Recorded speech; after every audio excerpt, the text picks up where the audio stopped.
8, 9,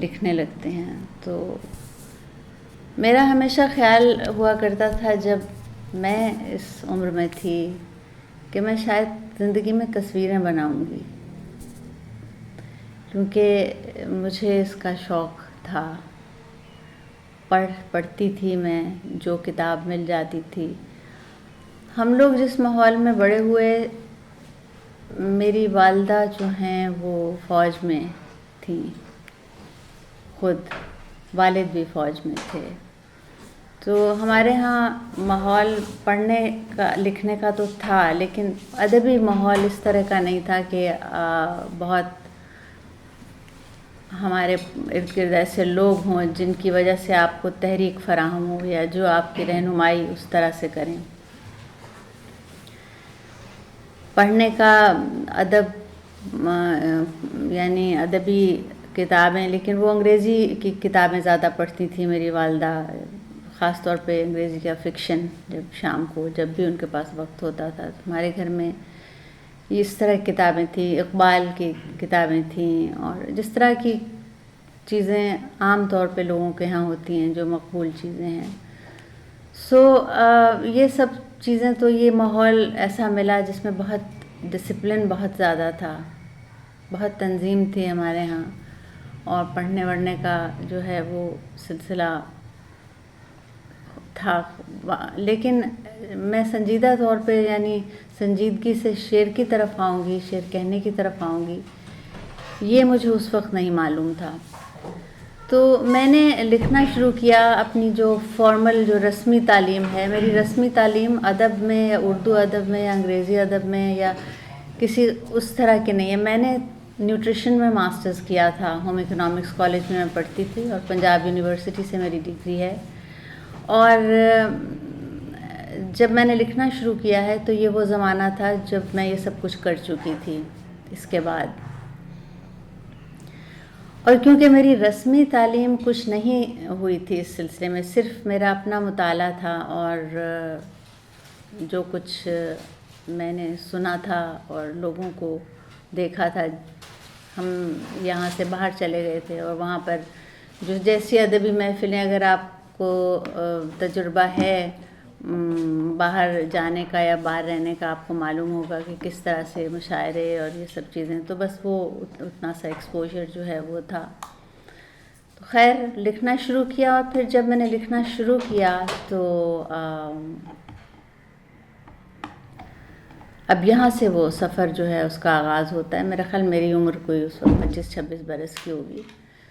تو جب مجھے احساس ہوا کہ مجھے اگر لکھنا ہے تو مجھے تو کچھ سیکھنا چاہیے، تو میرے جو آغاز کی جتنی بھی چیزیں تھیں وہ سب ضائع کر دی تھی میں نے. اس میں سے کوئی چیز جو ہے وہ سوائے ایک آدھ چیز، جو میرا خیال ہے وہاں ایک اخبار آتا تھا، کویت میں تھے ہم اس وقت، اور ہم رہے اس زمانے میں سعودی عرب اور کویت تقریباً 12.5 سال. تو یہ وہاں سے ایک اخبار آتا تھا، انگریزی کا اخبار، جس میں ایک صفحہ اردو کے لیے وہ ہفتے میں ایک دفعہ وہ صفحہ آیا کرتا تھا. اور اس میں کبھی کبھار وہاں پر جو لوگ لکھتے تھے ان کی چیزیں شائع ہوتی تھیں. تو میری بھی کوئی ایک آدھ چیز جو ہے وہاں شائع ہو گئی. پھر اس کے بعد ایک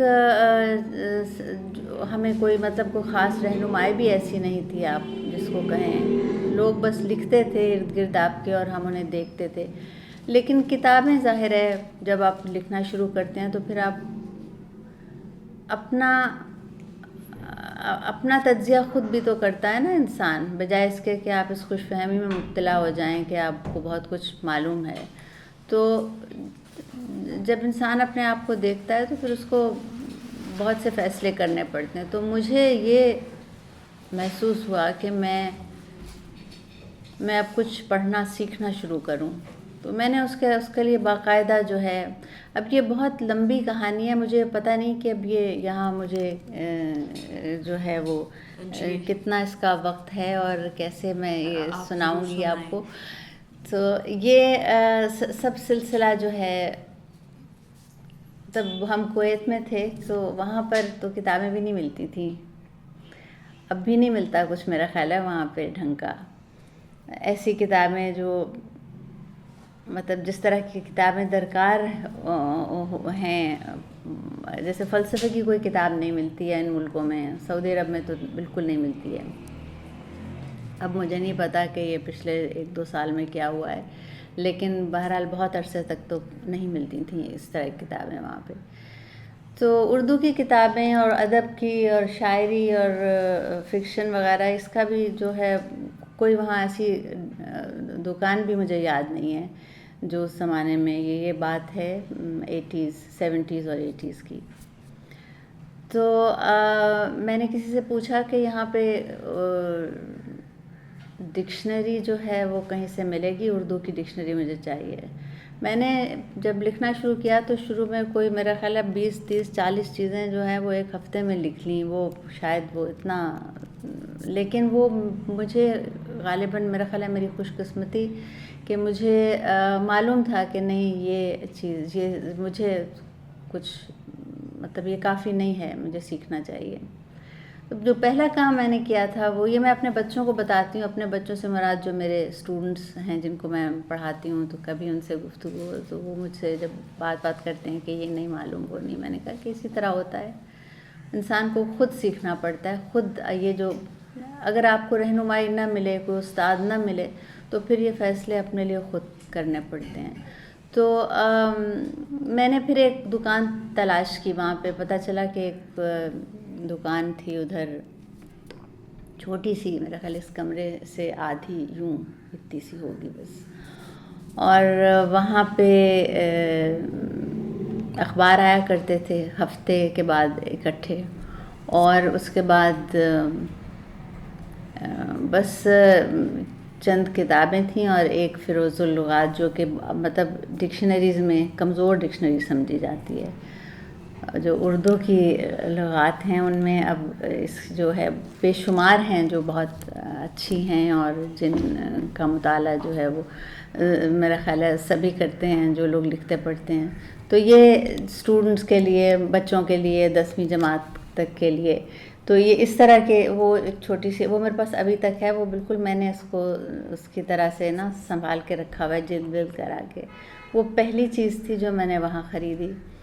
اور پھر میں نے اخبار لینے شروع کیے ہفتے کے اکٹھے کر کے. اور خیر میں نے پھر اپنے آپ کو سکھایا، خود سکھایا. میں نے بہت کتابیں جو ہیں وہ جمع کی، یہاں سے منگوائیں. میرے پاس پہلے بھی کتابیں تھیں، کتابیں میں پڑھتی تھی، فکشن بہت پڑھتی تھی میں، اور شاعری بہت پڑھتی تھی. شعر مجھے یاد بہت تھا کیونکہ میں اسکول کے زمانے میں بیت بازی وغیرہ میں حصہ بہت لیتی تھی، تو شعر یاد تھا. اور جو شعر سمجھنے والے لوگ کچھ تھے ہمارے خاندان میں، جو جن سے میں سنتی رہتی تھی شعر. اور جیسے نثر کی سب سے مجھے تحفے میں جو پہلی کتاب تھی جو میں نے پڑھی اردو نثر کی، وہ لبیک ممتاز مفتی کی کتاب ہے. اور مشتاق احمد یوسفی کی 2 کتابیں مجھے یاد ہیں، خاکم بدہن اور چراغ تلے. یہ کتابیں تھیں. اور انگریزی فکشن بہت پڑھا تھا، بہت پڑھا اس زمانے، کالج کے زمانے میں بھی، بلکہ اسکول ختم ہوتے ہی اس کے بعد جو ہے وہ جتنا وقت تھا وہ زیادہ میرا شروع میں مطالعہ جو ہے اسی کا تھا. بہرحال اسی طرح سے پھر میں لکھتی بھی رہی اور پڑھتی بھی رہی. اور یہ میں کہتی ہوں، بتاتی ہوں اپنے بچوں کو، بتاتی ہوں کہ یہ ادب کی طرف جو میں آئی ہوں یہ کسی رسمی راستے سے، فارمل راستے سے نہیں آئی. یہ میں نے جو ہے اپنے شوق سے اس کا آغاز کیا، اور اب پوری زندگی میری اسی کے اندر گزر گئی ہے. اور بس اسی طرح ہے، سلسلہ جو ہے وہ جاری ہے. میرے 5 شعری مجموعے آئے ہیں، 6ٹھا بھی انشاءاللہ بالکل تقریباً تیار ہے. اور انتخاب بھی شائع ہوا. پھر میں نے ٹرانسلیشن کی طرف آئی. میں نے ٹرانسلیشن بہت کیا ہے. میں بھول گئی لانا، وہ کتاب ہے ایک، وہ آکسفورڈ یونیورسٹی پریس سے شائع ہوئی تھی، جو نظم کا ترجمہ، پوسٹ اقبال پیریڈ جو نظم ہے اس کا ترجمہ میں نے کیا. تقریباً